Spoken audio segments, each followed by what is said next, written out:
O desastre da educação no Brasil, por Sander Souza. Ontem, 3 de dezembro de 2019, foi divulgado o relatório do Programa Internacional de Avaliação de Estudantes, PISA, que mostra o resultado da avaliação de desempenho estudantil realizada pela Organização para a Cooperação e o Desenvolvimento Econômico, OCDE, a cada 3 anos, em 79 países e regiões. A última avaliação foi realizada em 2018, portanto, os dados divulgados não refletem as políticas educacionais adotadas pelo atual governo do presidente Jair Bolsonaro.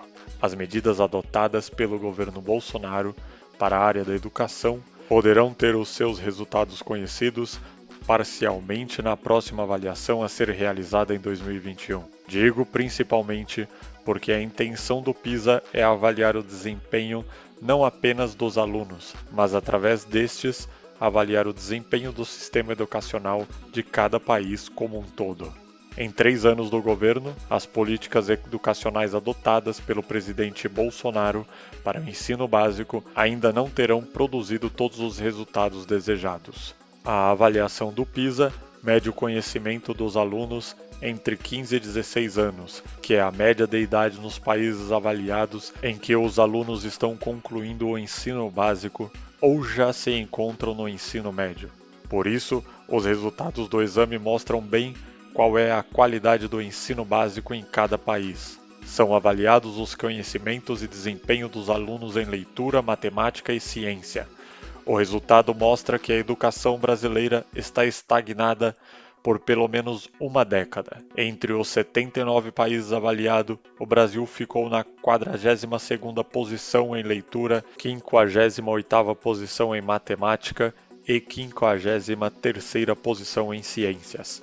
Além disso, os resultados mostram que 4 de cada 10 alunos brasileiros que chegam ao final do ensino básico não sabem identificar a ideia principal de um texto, não sabem ler gráficos, não conseguem resolver problemas com números inteiros e não conseguem compreender experimentos científicos simples. O resultado do exame mostra de forma clara e inequívoca o fracasso do modelo educacional adotado pelo Brasil nos últimos anos.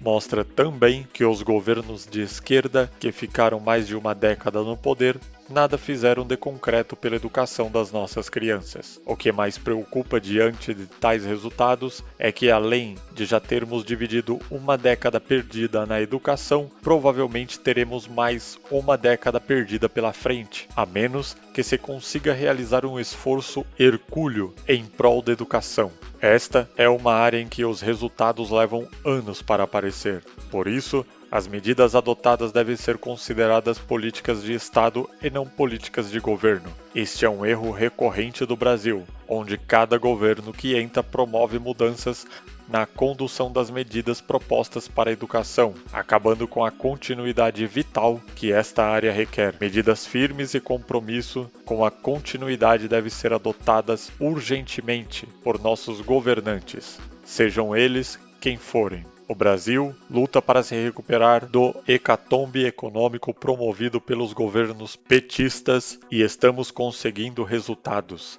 ainda a passos lentos. E será difícil que o Brasil consiga, no longo prazo, crescer de forma robusta e sustentável, mais do que as medidas de austeridade fiscal e as formas estruturais propostas pelo governo. Precisamos também formar os nossos trabalhadores, pois nossa economia corre o sério risco de parar de crescer por pura falta de trabalhadores qualificados. Chega a ser incompreensível que um país com mais de 10 milhões de desempregados tenha um déficit estimado de 2 milhões de trabalhadores qualificados. Este é um dos resultados mais visíveis de décadas de desvalorização da educação no Brasil. Como esperar que a economia brasileira se modernize e corra em pé de igual com os países desenvolvidos no mundo, se não estamos formando pessoas suficientes para isso? Com o nível educacional atual, não podemos nem mesmo sonhar com a possibilidade de atrair indústrias de alta tecnologia para atuar no país. Sem estas indústrias, os brasileiros com alta capacitação acabarão por buscar trabalho no exterior, causando um êxodo de cérebros que contribui para piorar a nossa situação. E mesmo os setores básicos da economia, como a agricultura, já dependem de conhecimentos técnicos que não eram necessários até alguns anos atrás. Em resumo, sem uma educação que forme pessoas aptas a pensar e a colocar em prática o conteúdo aprendido, não poderemos melhorar a qualificação dos nossos trabalhadores. Sem trabalhadores capacitados, o crescimento econômico logo encontrará o seu limite, sem que tenhamos atingido o patamar necessário para retirar a nossa população da pobreza. Sem uma educação de qualidade, voltada tanto para aqueles que ingressam agora nas escolas, como para aqueles que necessitem de uma reciclagem profissional, corremos o risco de ter um quadro de desempregados permanentemente alto, pois muitos não terão condições de se reinserir no mercado de trabalho. Enfim, os resultados nos mostram que temos muito trabalho a ser feito. Mais do que os debates ideológicos, precisamos realmente nos ater ao debate pedagógico sério, pensando no futuro que queremos dar a nossas crianças e ao Brasil.